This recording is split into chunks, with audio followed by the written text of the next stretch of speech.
Golden State Media Concepts bring you Book Review Podcast, a haven for bookworms of all ages and the widest genres, from mystery to memoirs, romance to comedy, fantasy to sci-fi. If you love to read, this is a podcast for you. It's the Golden State Media Concepts Book Review Podcast.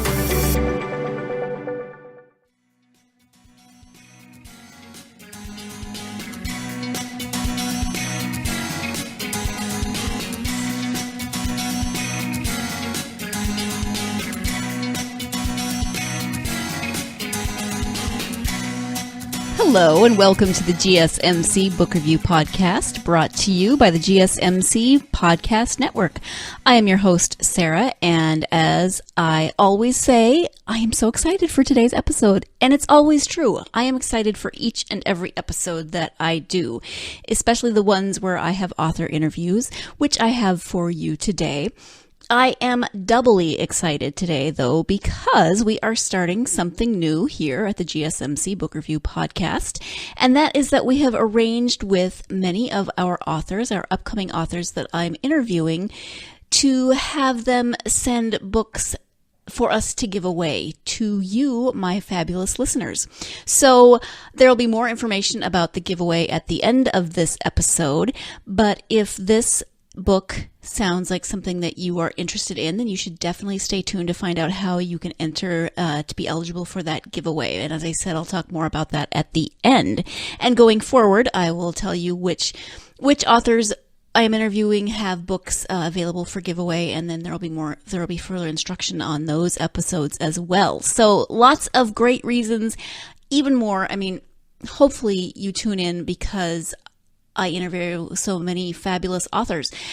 It's not even about me. It's about these fabulous authors that I talk to and their passion for their craft and the stories that they come up with. I hope that you love these interviews as much as I do. But now, if you need more incentive, here you have it, a chance to win copies of these books that I am talking about. So, more on that at the end of the episode. In the meantime, I am interviewing today author Louise Cole and about her book, The Devil's Poetry.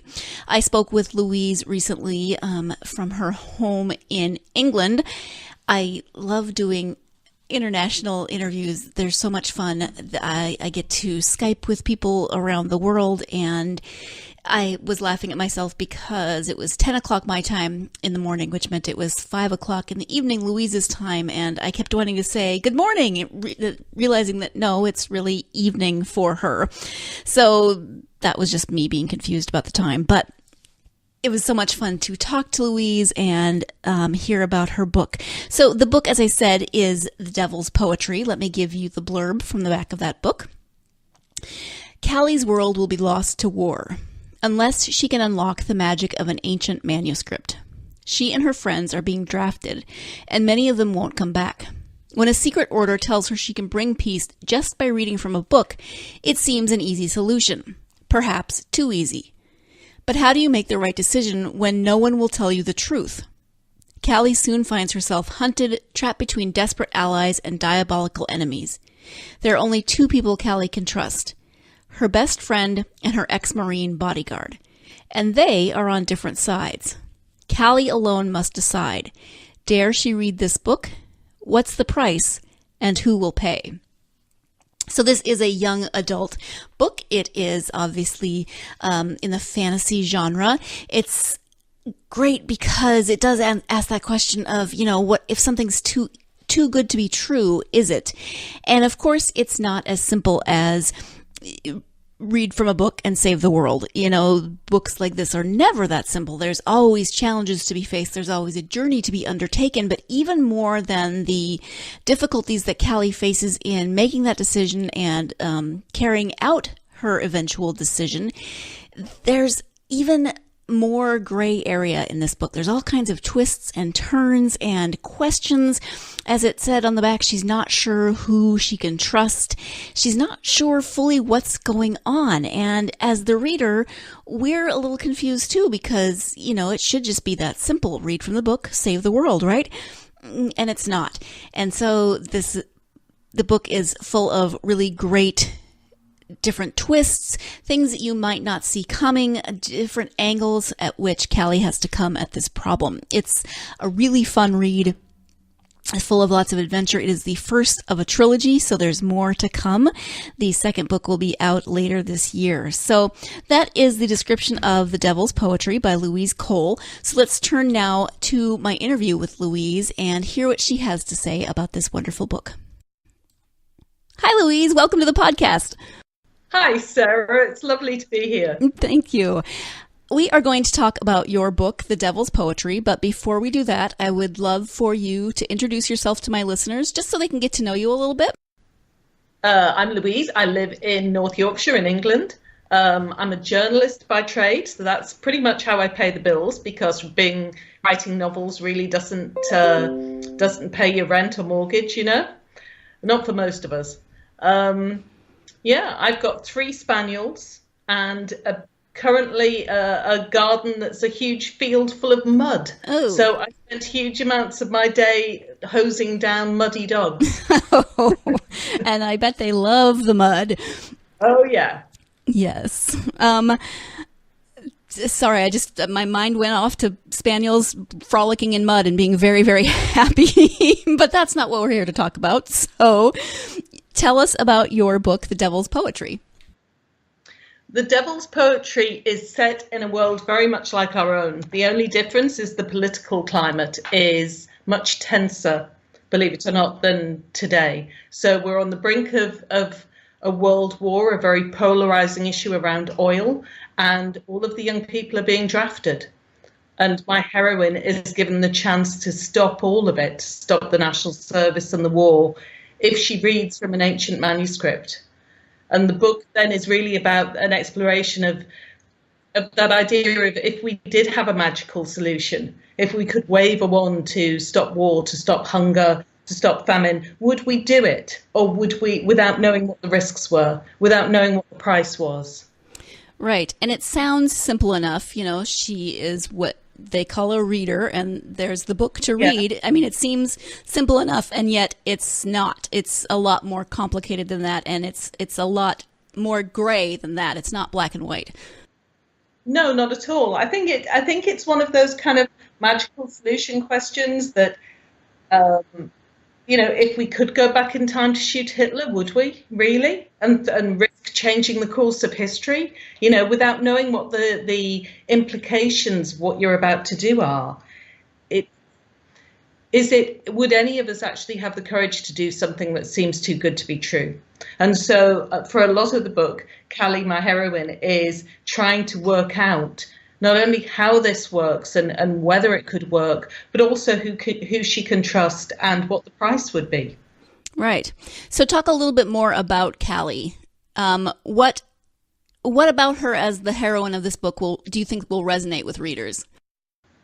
I think Callie's a very bright young woman, but she is very much a realistic young woman. She's 17. She doesn't have all the answers. She makes some disastrous decisions, and I don't know how many of us didn't make disastrous decisions well past the age of 17, even without hanging over us.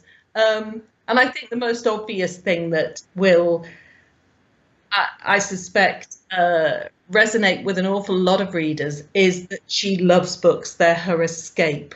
And she identifies with the heroines of the stories she's read. She very much sees the world around her in terms of stories and the literature that's informed her. And I think for a lot of us when we're young, books, if we love reading, then novels become our way of dealing with life and maybe escaping it sometimes, understanding it. I like her. I think she's really, very brave young woman in many ways. Yeah, she is. And like many heroines in young adult novels, she has a rather complicated relationship with her father. Her mother is dead, so it's just her and her father, and she has a very complicated relationship with her father. I don't want to give too much of the book away, but can you talk a little bit about how that relationship affects Callie as the main character? I think one of the things I was interested in with Callie is that idea of how we develop coping mechanisms when we're very young. So Callie essentially has a sense of abandonment because her mother died when she was young and her father hasn't dealt with that well. And so he in his own way has abandoned his daughter emotionally. And as a result, she becomes very self-reliant. She becomes very quite closed down, I think, in terms of her emotions and the amount that she shares with other people. And I don't think that's untypical of a lot of, young people who maybe struggle to trust that there will be somebody there to catch them if they fell. And a great deal of the book, I mean, there's the plot, but thematically, it's very much about how Callie learns to face her own demons, how she maybe goes through that transition that we all do between being a young adult and an adult. One of the key things is when you start to see your parents as real people rather than the role that they play for you, and maybe understand some of the things that previously just infuriated you. So that she has a very strong personal and emotional journey through the book, I think. So there's the first part of the interview with Louise Cole on her book, The Devil's Poetry. We do have to take our first break of the podcast, but when we come back, Louise will be talking about what inspired her to write this story, and I love her answer. As a person who loves books, I really love her answers. So stay tuned. You're listening to the GSMC Book Review Podcast, and we will be right back. Always on the go, but the day just won't be one without your Hollywood fix. Let Golden State Media Concepts Entertainment Podcast take care of that. Jordan and Keith is Entertainment Tonight meets Access Hollywood. I'm Jordan. The guy laughing, that's Keith. Yeah, I'm Keith. An all-inclusive look of pop culture.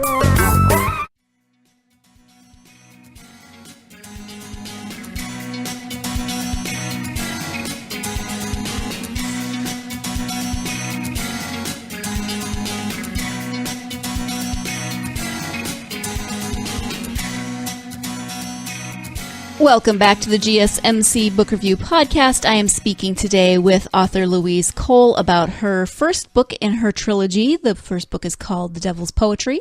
And let's get back to that interview. She's going to talk a little bit about what inspired The Devil's Poetry, as well as talking about the second and third books, which are upcoming in the trilogy. What was your inspiration for this story? Oh, I think I really love the idea that for all that, we writers get credit for producing novels, actually it's the reader that brings that book to life. You and I could both read the same book and we will take quite different things away from it. We will imagine different things as we're reading it. My heroine might look different to yours in my head. It's really the reader who becomes a kind of co-artist in terms of making stories real and making them more than words on paper. So novelists do the first bit, and then it's readers that transform this text. And that's why I think that's the idea that grabbed me. That's why we keep producing new versions of Shakespeare 500 years after he died, because each person that picks the plays up imagines a different world, a different interpretation. And I wanted to play with that idea. Yeah. And this turns out that it is the first book in a series. And the second book is called On Holy Ground. I don't want to give anything away about the ending of the first book because I want people to read it. But can you talk a little bit about On Holy Ground and how that story develops? On Holy Ground carries on really from where the Devil's Poetry finished. But Callie's problems are now quite different. It turns out that saving the world was just the start. And she then has to navigate this new world where people's priorities are different. Her allies and enemies have shifted. And she is very much alone. She ends up in the US and kind of has to work out who she can trust and how she can get home with virtually no support. And find the book. So the stakes are very high, but it's a very tense political thriller with all of the same characters and cast from the first novel back with their own very specific agendas. And as in the first novel, everybody's agendas are going to collide and crunch at some point. Okay. And will there be more books in this series? There is a third novel, which is I'm currently working through the second draft, and that will be the completion of Callie's story and the very important job that she finds that she has to do in On Holy Ground. So the third novel will be called The Forsaken, I think. That's its title. And it will be about how she can pull that off, how she can fix the situation that the world has found itself in. Okay. Thank you for that. I have two Amazon-related questions for you, since we've talked about both books. The first is that you mentioned that the book, The Devil's Poetry, is on sale. Is that correct, on Amazon this week? Kindle Press are running a promotion on, or Amazon Publishing is running a promotion on the Devil's Poetry this week for 99 cents on Kindle. So if you want a cheap, excellent read this week, now is the time to buy it. Perfect. Thank you. And then also I saw on Twitter recently that the second book, On Holy Ground, is currently up on Kindle Scout, the first 3 chapters to be voted on for potential publishing on that medium, right? Kindle Scout is a kind of great platform for letting your readers and fans know that the next book is coming. So Amazon kind of gives us a shop window for a month, which is very generous of them. And if enough people nominate it, then Kindle Press might well pick it up for a contract. But it will be coming to my readers regardless. But it would be very nice if people could go on Kindle Scout and vote for On Holy Ground. Yeah, and if you finish Devil's Poetry and you just are jonesing for more, you can go read the first 3 chapters, which is always fun. And get that little teaser. So you mentioned that you're working on the second draft of the third book. That's your current project. Are you working on anything else? That's probably enough. Well, I am actually. I have an adult fantasy series. A couple of years ago, I wrote a YA fantasy that I put aside. My agent at the time didn't want to pitch any more YA fantasy to UK publishers at the time because they weren't really buying young adult stuff. She said, put it away for a little while. And actually, since I've been kind of living with it and living with the story of that book, I've decided to make it an adult sort of epic fantasy series. So I'm working on that at the moment, and I think I have an editor lined up for it. So that would be very nice. Yeah. Okay. Thank you for that. You said that you are a journalist in your day job, but so you write for your day job and for your writing job. I mean, they're both writing jobs. When writing novels is a busman's holiday, you know. Yes. In the States. Some people use it. I don't know if it's terribly common, but maybe I just know it because I read too many British novels. You can't read too many British novels. I agree. You can't read too many novels, regardless. When did you start writing? Did you always want to write? I did always want to write, but to be candid, I didn't always have very much to say. I think one of the first things you need to work out, particularly if you're going to write novels, because they're a huge commitment of time, just enormous. It takes a big chunk of your life writing a novel. So you have to know, I think, why you want to tell this story, what it is that fascinates you about it, or you'll never get to the end. So I did want to write, but I don't know that I had an awful lot to say. And I started to kind of write books seriously about 15 years ago, after I was seriously ill and I was recuperating, and that was the first time that I started to, sit down and write with any serious intent. So in terms of writing, then, do you have any advice for aspiring authors who might be thinking this is something they want to do? I think the opportunities to write books and express yourself and have novels published these days are greater than ever. But I think there is a danger that people sometimes sell their stories and their talent short as well, because you can just self-publish it if you want. There's nothing to stop you. I think it's worth, if you're going to do it, doing it really well and writing the very best book that you can. And that might take, 2 drafts, 3 drafts, 4 drafts.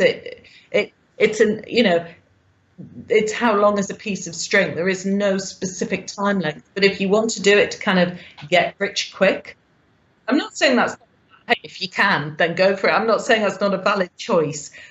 But for my part, I think if you're going to write novels and you're going to give this huge chunk of your life to doing this, do it well. Learn your craft, take your time for it. Your story deserves to take however long it needs to really mature and become perfect and polished. And when you look at the really successful self-published writers like Hugh Howey and Michael J. Sullivan and some of these people who've been phenomenally successful, it's because they practiced until they were really, really good at what they were doing. They didn't just sit down one weekend and think, hey, I can bash something out. They gave them time. It's a craft like anything else. You've got to be prepared to give yourself time to become a black belt. I'm going to interrupt one more time so we can take our second and final break of the podcast. But when we come back, I will be talking more with Louise, a little bit more about her advice for authors, where you can find her on the internet, and of course the details about the giveaway for The Devil's Poetry. So stay tuned. You're listening to the GSMC Book Review Podcast, and I will be right back. Tired of searching the vast jungle of podcasts? Now listen close and hear this out. There's a podcast network that covers just about everything that you've been searching. Hey! The Golden State Media Concepts Podcast Network is here. Nothing less than a podcast bliss with endless hours of podcast coverage. From news, sports, music, fashion, cooking, entertainment, fantasy, football, and so much more. So stop lurking around and go straight out to the Golden State Media Concepts Podcast Network. Guaranteed to fill that podcast itch. Whatever it may be. Visit us at www.gsmcpodcast.com. Follow us on Facebook and Twitter, and download us on iTunes, SoundCloud, and Google Play.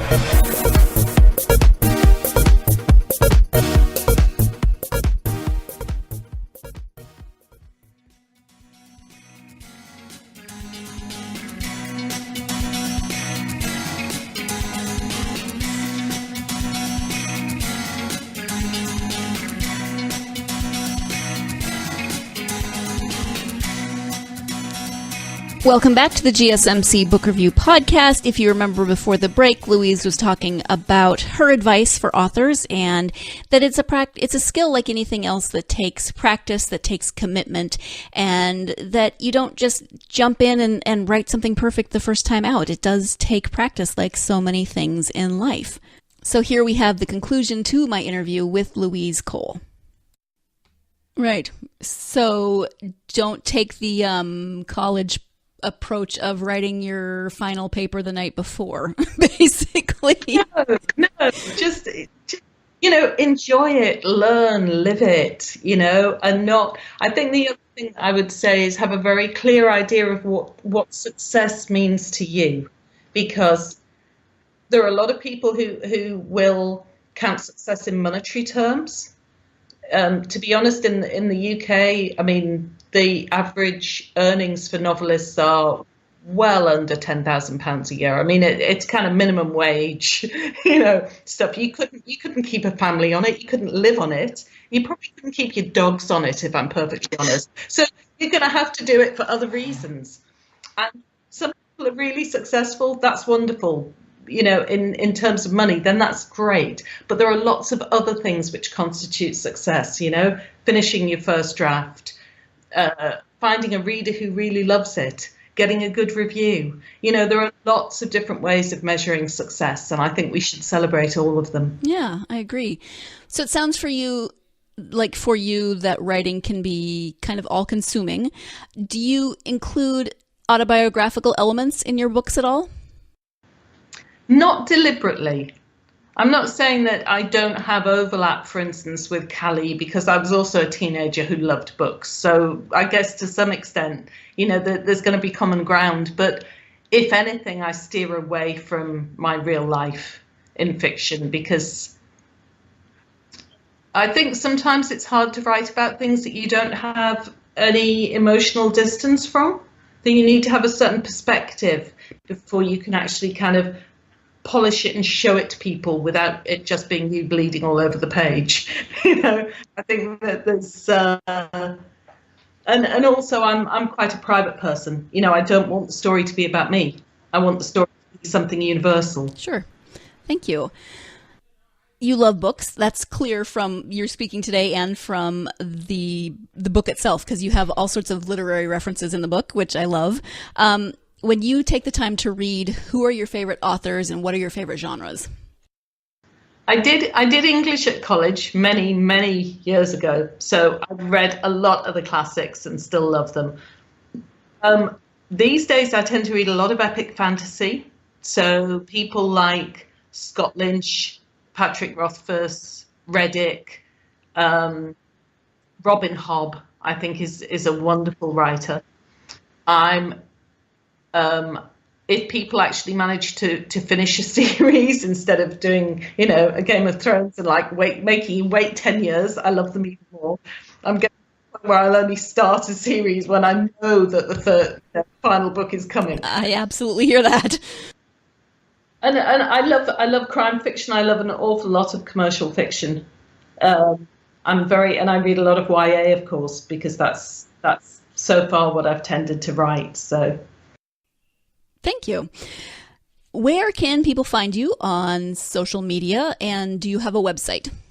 I don't have a website at the moment because actually I find that I interact with people on Facebook, on Twitter. I've got my Amazon authors page, and I find, ironically, in my media agency, I create websites for a lot of other people. It's one of the things that we do. But in terms of being an author, I find it a little bit static. It's quite hard to talk to someone through a website. And the fun bit of, the internet these days for writers is they can talk to readers. We can actually interact with people. We can chat to them. And so I find Twitter and Facebook much better for that. Okay. Where we could find you on Twitter and Facebook, what are your handles? Oh gosh, I think on Facebook I'm Louise Cole author, and on Twitter I'm Louise Cole 44. Okay, thank you for that. I appreciate it. Because my grandmother had 44 grandchildren, and I was pretty much the last. Wow. Yeah. Big family. How many children did she have? I think she had 10 in all, and 7 of them made it to adulthood. Wow. And they had big families. Yeah, wow. Wow. I have 4 first cousins total. So big families are amazing to me. I don't know how you keep track of it all. Is there anything else that you would like for people to know about your writing or your books, anything that we haven't covered? If they'd like to have a look at the beginning of The Devil's Poetry, I mean, it's 99 cents at the moment, so it's not a huge gamble financially. But if they would like to read the beginning for free, it's on InstaFreebie, if they go and look.